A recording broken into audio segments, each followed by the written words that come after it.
Now this is a dress worthy of the cat widow. Why don't you admit it was too small for you? Ha ha, bloody ha. Why don't you just shut up?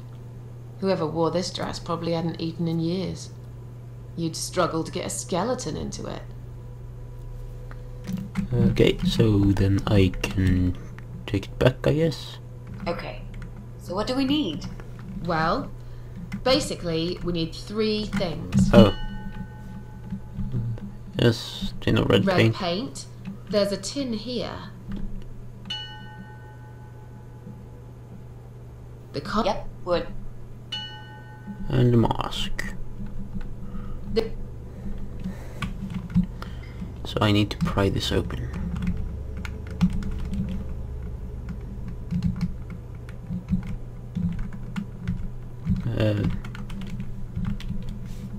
It works. I can easily prise it open with this screwdriver. Done. I can pick up the tin now.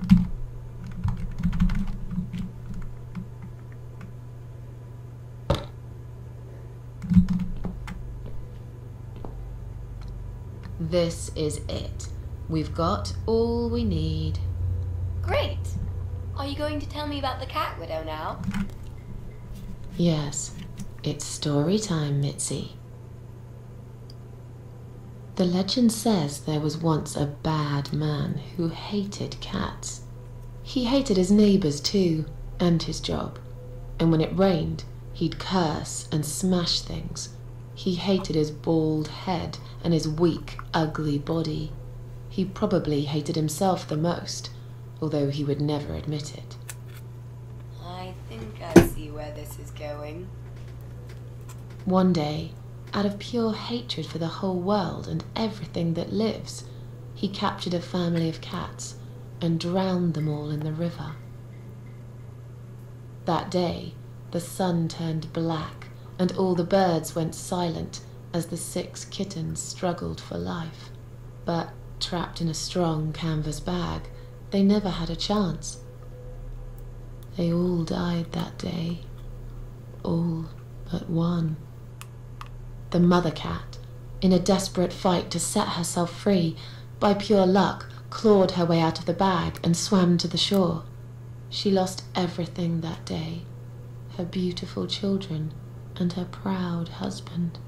Her heart crashed into pieces as she watched their limp dead bodies stolen by the current. Running after them, she followed them for days, for as long as she could. Then, eventually, she lost sight of them. She stayed on the bank of the river for a while. The world stopped turning for her, her eyes empty and blind. And then, one day, she slowly slid down the bank and into the cold, dark water. She gave in to it. She let the river take her away too, cover her mouth, her ears, her eyes. But as the water filled her lungs and she started slipping into darkness, there was another strange feeling that burst in her mind like a ball of flames. Anger, rage even.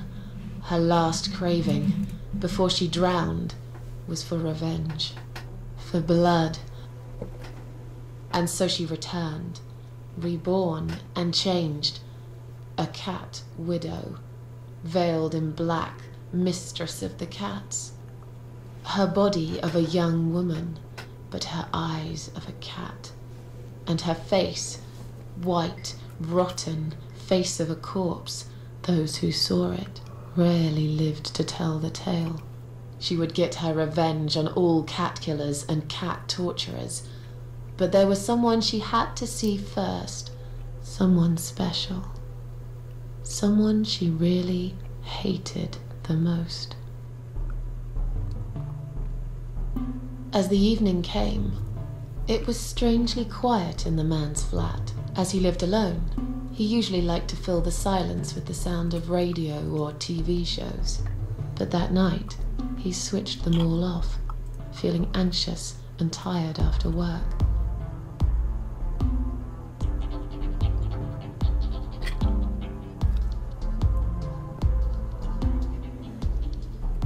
He tried to sleep, but couldn't.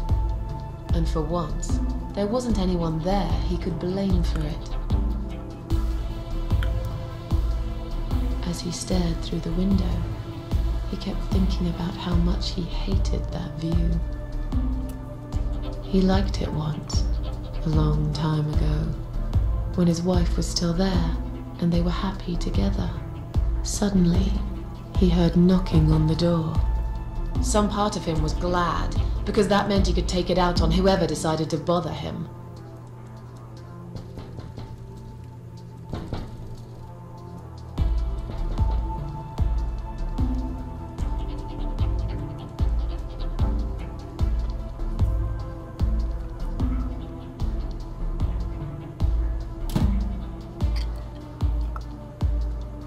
There was nobody there. He almost felt disappointed, but before he turned to walk away, he suddenly noticed something down the hall.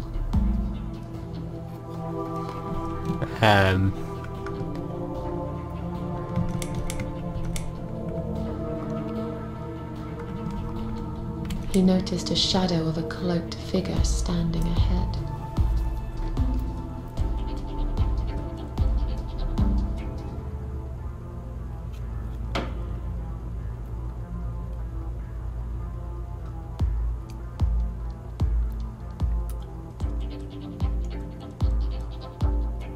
He stopped again. He couldn't believe his eyes.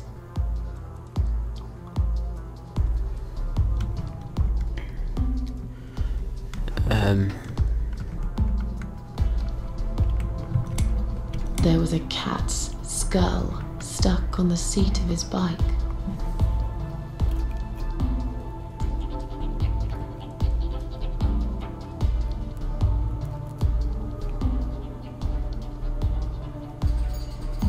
He had a passion for trains. Although he hated being a train driver, he had always enjoyed watching them move.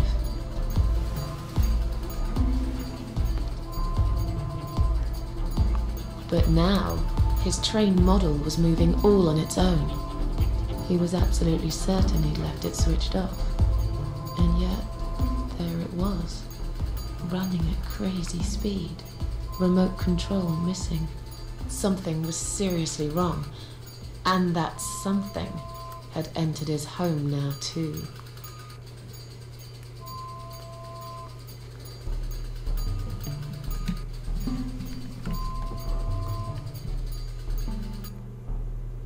He hoped he was just imagining things, tired as he was, but there was another surprise waiting for him in his bedroom.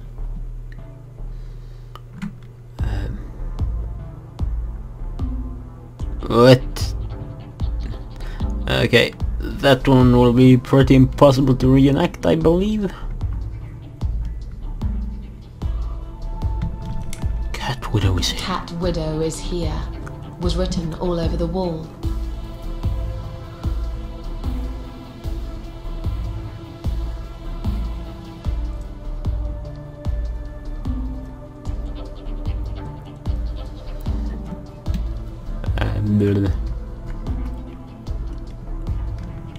As in a dream, he went to the kitchen to get a drink.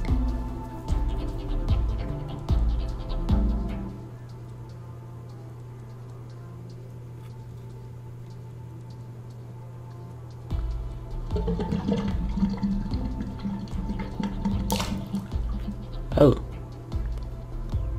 That would be some red paint. He knew there were valves in the basement that turned it off, but no one's been down there for years. He felt sick. None of this made any sense. And yet, deep down, he knew what he did to the cats was wrong. There was a part of him that almost wanted to be punished. The part he tried so hard to hide. He thought he'd heard something in the corridor, Was there someone there with him?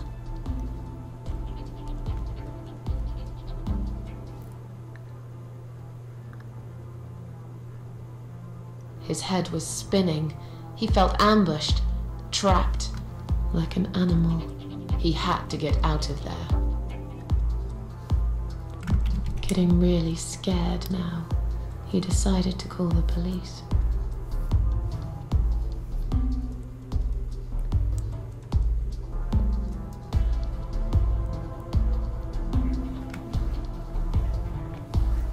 His phone was of no use. The SIM card had been removed, and that wasn't even the worst part. There was a photo of a black cat set as screensaver. He remembered this cat. He'd watched that strange pest control man put it in a cage and into his van. He'd looked at it through the window for a while, then pulled the curtains and went to bed.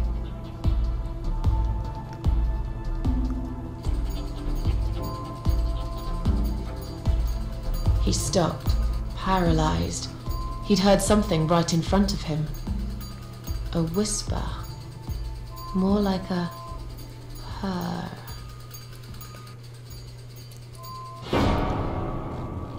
She was there, in the dark corner of his living room, waiting. Black veil covering that pale, dead face, and yet he could almost feel Cat Widow's eyes piercing through him. Cat Widow aimed a shotgun at his chest and fired. She came closer, like a ghost, and swiftly removed the veil.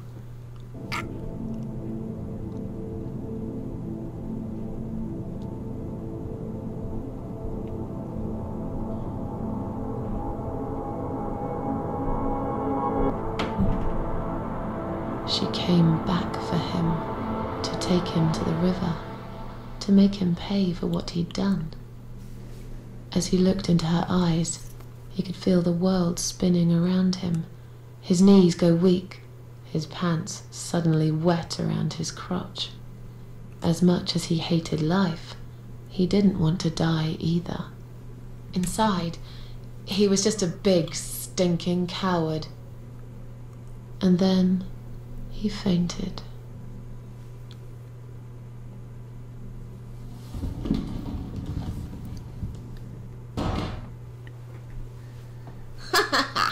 Did you see his face?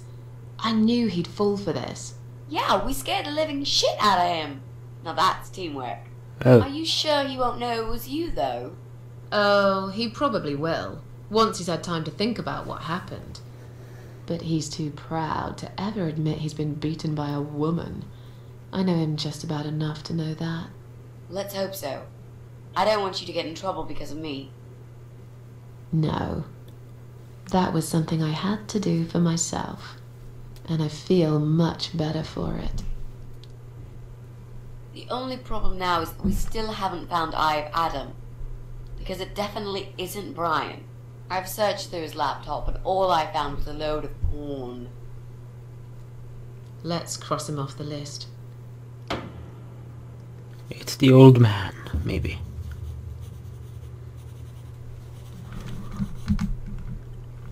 Well, that means we've checked everyone. We've hit a brick wall. Perhaps I was wrong. Maybe he doesn't live here at all. I think we need to sleep on it, and we might get some more ideas in the morning. Shall we head back home?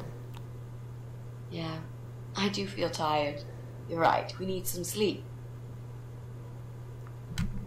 Really wish there was an elevator in this building.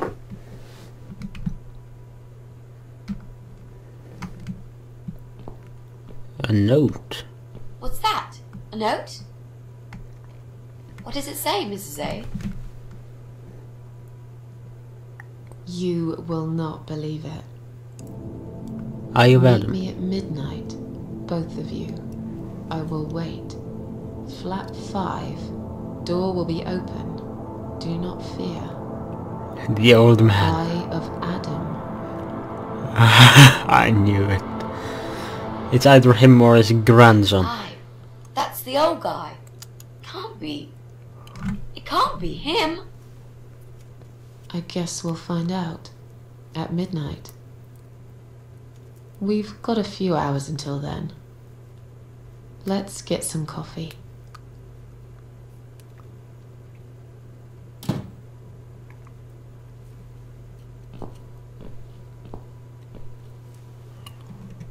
Well, that was strange. And it closed by itself.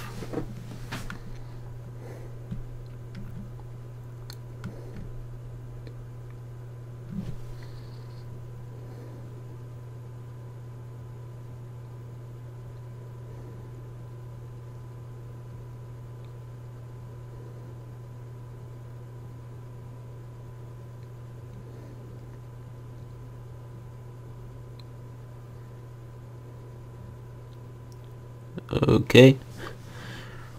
Why did it end there, of all places?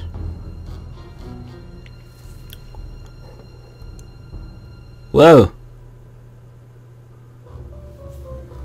There's a mouth on her stomach. It's just you and me, my love. No one will find us here.